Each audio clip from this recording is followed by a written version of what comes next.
तर आम्ही कृष्ण हरी मित्रांनो. तर आपण चाललोय अक्कलकोटला श्री स्वामी समर्थांच्या दर्शनासाठी. तर आपण सर्वप्रथम पोहोचलो गाणगापूरमध्ये. या ठिकाणी संगमेश्वर मंदिर आहे.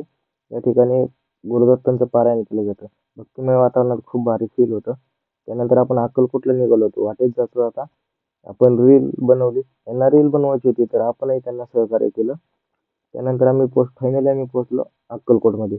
इथले वातावरण खूप भक्तिमय होतं. गर्दी प्रचंड होती. आम्ही क्षणभर विश्रांती केली.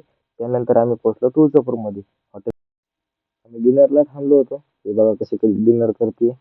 त्यानंतर आम्ही ह्याच हॉटेलमध्ये मुक्काम केला. त्यानंतर आम्ही सकाळी उठून पोहोचलो तुळजापूरमध्ये. खूप गर्दी होती. गर्दीचं कारणच असं होतं आणि हिच्या हातात मोबाईल आलाय म्हणल्यावरती ही फोटो व्हिडिओ नाही काढलं असं कधी झालंच नाहीये. हे दर्शन वगैरे करून आम्ही परत निघालो परतीच्या प्रवासाला पुण्याच्या दिशेने. सुट्टी असल्यामुळं ट्रॅफिक खूप होतं. त्यातून मार्ग काढत काढत आम्ही फायनली घरी पोहोचलो. तर चला भेटूया